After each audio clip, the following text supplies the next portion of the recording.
Hello, আজকের নতুন ভিডিওতে সবাইকে স্বাগত জানাচ্ছি। আজকের প্রথম কোশ্চেনটি হলো সার্ভেন্টস অফ ইন্ডিয়া সোসাইটির প্রতিষ্ঠাতা কে? সার্ভেন্টস অফ ইন্ডিয়া সোসাইটির প্রতিষ্ঠাতা হলেন গোপাল কৃষ্ণ গোখলে।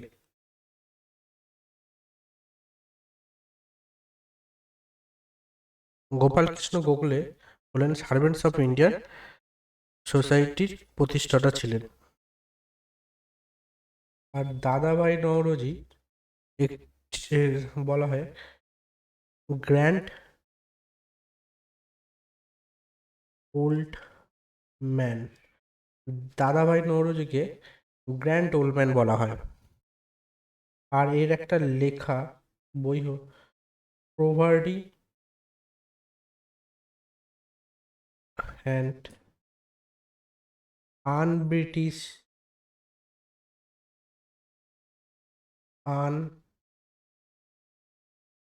আনব্রিটিশ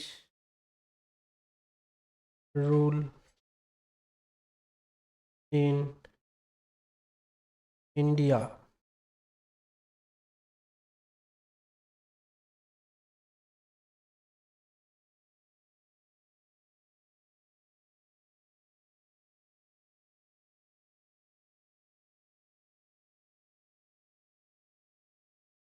তাহলে পরের কোশ্চেনে যাওয়া যাক। বলেছে ঢাকা অনুশীলন সমিতি প্রতিষ্ঠা কে করেন? ঢাকা অনুশীলন সমিতি প্রতিষ্ঠা করেন পুলিন দাস।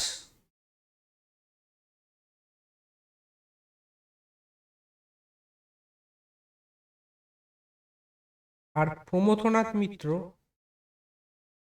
প্রমথনাথ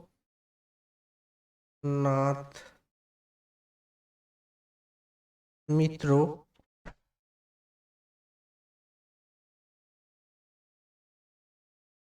অনুশীলন সমিতি প্রতিষ্ঠা করেছিলেন। অনুশীলন সমিতি অনুশীলন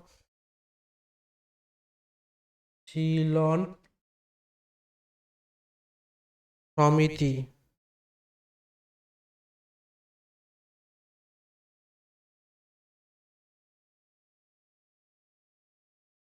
1902 খ্রিস্টাব্দে। আর ঢাকা অনুশীলন সমিতি প্রতিষ্ঠা হয়েছিল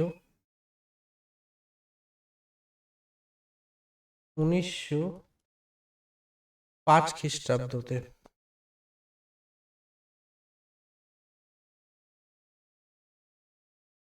1905 খ্রিস্টাব্দতে। তাহলে ঢাকা অনুশীলন সমিতি যদি বলে তাহলে পুলিন দাস 1905 খ্রিস্টাব্দতে প্রতিষ্ঠা করেছিলেন। আর অনুশীলন সমিতি যদি বলে তাহলে প্রমথনাথ মিত্র 1902 খ্রিস্টাব্দতে প্রতিষ্ঠা করেছিলেন। তাহলে পরের কোশ্চেনে যাওয়া যাক। বলেছে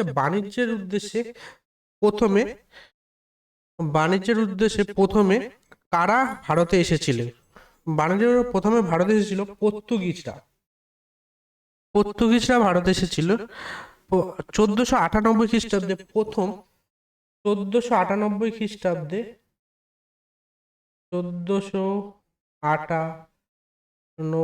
খ্রিস্টাব্দে প্রথম ইউরোপীয় বণিক প্রথম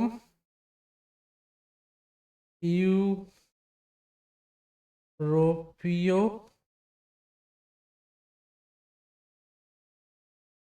বণিক এসেছিল।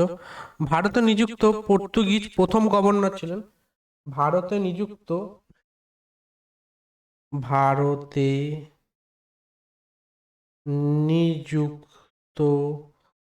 প্রথম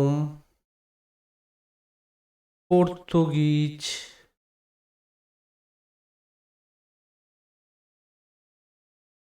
গভর্নর ছিলেন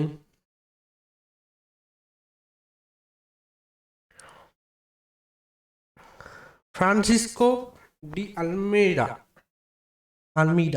ফ্রান্সিসকো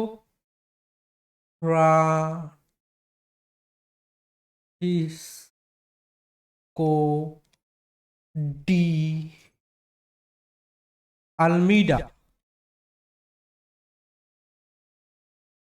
ফ্রান্সিসকো ডি আলমিডা ভারতে নিযুক্ত প্রথম পর্তুগিজ গভর্নর ছিলেন?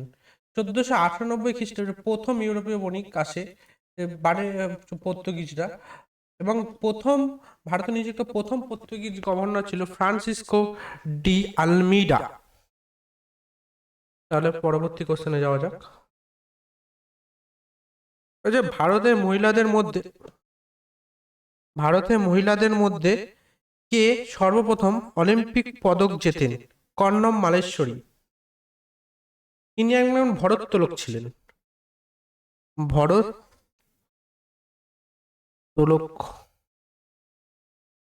ছিলেন।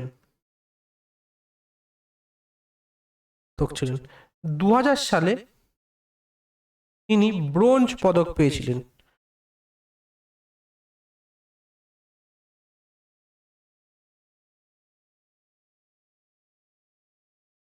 তাহলে পরবর্তী কোশ্চেনে যাওয়া যাক। বলেছে স্বাধীনতার সময়কালে জাতীয় কংগ্রেসের সভাপতি ছিলেন জেবি কিপালিনি। জেবি কিপালিনি ছিলেন জাতীয় কংগ্রেসের প্রথম সভাপতি। যদি বলে জাতীয় কংগ্রেস প্রথম স্ট্যাবলিশ কবে হয়েছিল, তাহলে বলবে 1885 সালে। 1885 সালে 1885 সালে জাতীয় কংগ্রেস স্ট্যাবলিশ হয়েছিল। আর তখন ছিল উমেশচন্দ্র ব্যানার্জি সভাপতি। যদি বলে প্রথম প্রথম মহিলা সভাপতি, তাহলে 1917 সালে কলকাতা অধিবেশনে অ্যানি বেসান্ত। আর যদি কোশ্চেনটা একটু ঘুরিয়ে দেয়, যদি বলে প্রথম মহিলা ইন্ডিয়া থেকে, ভারতীয় কোন মহিলা প্রথম সভাপতি হয়েছিল, তাহলে 1925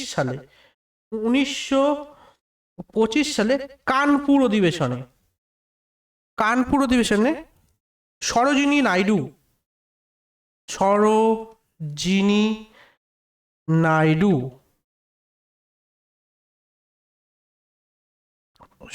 নাইডু।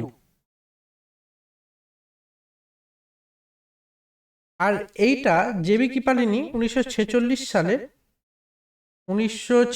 সালে মিরাট অধিবেশনে হয়েছিল। তাহলে পরবর্তী কোশ্চেনে যাওয়া যাক। বলেছে ভারতের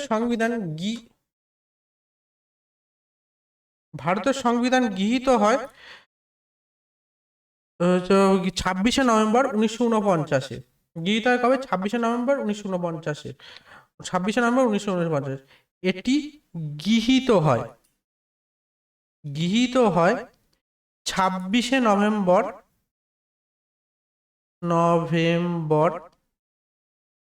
1949।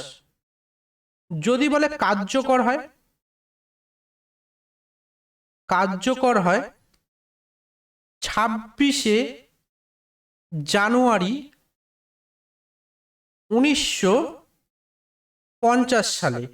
কিন্তু গৃহীতর দিন থেকে 26শে নভেম্বর 1949-এর দিন থেকে নাগরিকত্ব এবং আরো 15টি গুরুত্বপূর্ণ আর্টিকেল এগুলো বলবৎ হয়ে গেছিল 26শে নভেম্বরের দিন থেকে। আর 26শে জানুয়ারির দিনটিকে বিশেষভাবে বেছে নেওয়া হয় কারণ 1930 সালে লাহোর অধিবেশনে আজকের দিন থেকে 26শে জানুয়ারির দিন থেকে কংগ্রেস ঘোষণা করেছিল যে ইন্ডিয়া স্বাধীনতা হোক বা না হোক, সেই দিনটাকে পূর্ণ স্বরাজ দিবস পালন করা হবে। তাই জন্য এই দিনটাকে স্মরণ করে রাখতে 26শে জানুয়ারি দিনটিকে বিশেষ করে বেছে নেওয়া হয়। 26শে নভেম্বর আমাদের সংবিধান তৈরি হয়ে গেছিল, তাও 2 মাস ওয়েট করা হয়েছিল সেই দিনটাকে সবার যাতে মনে থাকে, সেই জন্য। তাহলে পরবর্তী কোশ্চেনে যাওয়া যাক। কর্কটক্রান্তি রেখা নিচে বর্ণিত কোন রাজ্যের ওপর দিয়ে যায়নি?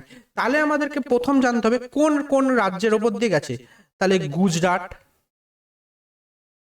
রাজস্থান, মধ্যপ্রদেশ, ছত্তিশগড়, ঝাড়খণ্ড, পশ্চিমবঙ্গ, ত্রিপুরা, মিজোরামের ওপর দিয়ে আমাদের কর্কটক্রান্তি রেখা গেছে। তাহলে এখানে দেখো গুজরাট আছে, মিজোরাম আছে, পশ্চিমবঙ্গ আছে, কিন্তু উত্তরপ্রদেশের ওপর দিয়ে কর্কটক্রান্তি রেখা যায়নি। তাহলে আমাদেরকে মনে রাখতে হবে কোন কোন রাজ্যের ওপর দিয়ে গেছে। গুজরাট, রাজস্থান, মধ্যপ্রদেশ, ছত্তিশগড়, ঝাড়খণ্ড, পশ্চিমবঙ্গ, ত্রিপুরা, মিজোরামের ওপর দিয়ে গেছে। আটটি রাজ্যের ওপর দিয়ে কর্কটক্রান্তি রেখা গেছে। তাহলে পরবর্তী কোশ্চেনে যাওয়া যাক। বলেছে প্রতিহার রাজবংশের ভিত্তি কে স্থাপন করেছিলেন? প্রতিহার রাজবংশের ভিত্তি স্থাপন করেছেন প্রথম নাগভট্ট। তাহলে পরবর্তী কোশ্চেনে যাওয়া যাক। বলেছে প্রথম অর্থ কমিশন গঠিত হয় কোন সালে? 1951 সালে। আর চেয়ারম্যান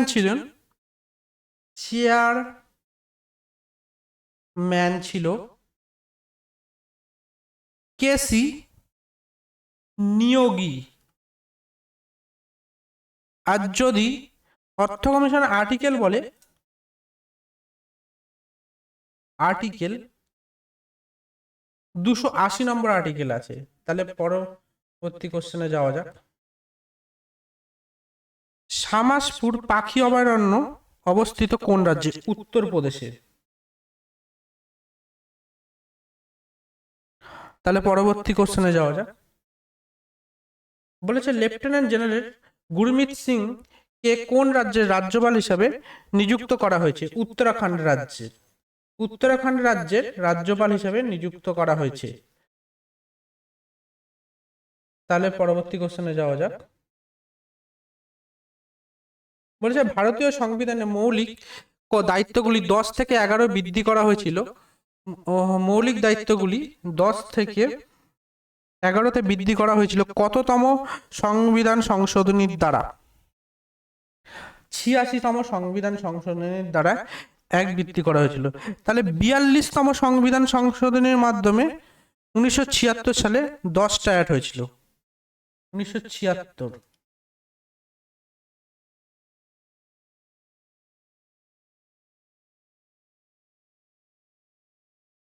তাহলে পরবর্তী কোশ্চেনে যাওয়া যায়। গৌতম বুদ্ধ তার বাণী প্রথম কোথায় প্রচার করে? সারনাথে। গৌতম বুদ্ধ সারনাথে প্রথম তার বাণী প্রচার করেন। তাহলে পরবর্তী কোশ্চেনে যাওয়া যায়। গ্রিক লেখকদের রচনায় কাকে স্যান্ডোকোট্টাস বলা হয়েছে? চন্দ্রগুপ্ত মৌর্যকে স্যান্ডোকোট্টাস বলা হয়েছে। গ্রিক লেখকদের রচনায় কাকে স্যান্ডোকোট্টাস বলা হয়েছে? চন্দ্রগুপ্ত মৌর্য। কে চাহেলগামী অভিজাতদেরকে খর্ব করেছিলেন? গিয়াসউদ্দিন বলবন চাহেলগামী অভিজাতদের ক্ষমতা খর্ব করেছিলেন। তার পরবর্তী কোশ্চেনে যাওয়া যায়। বলেছে ভারতের প্রথম ব্যাংক নিম্নের কোনটি? ভারতের প্রথম ব্যাংক নিম্নের ব্যাংক অফ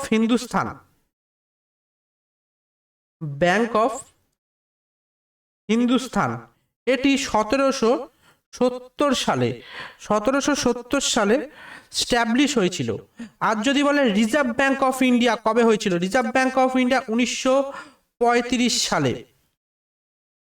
1935 সালে স্ট্যাবলিশ হয়েছিল।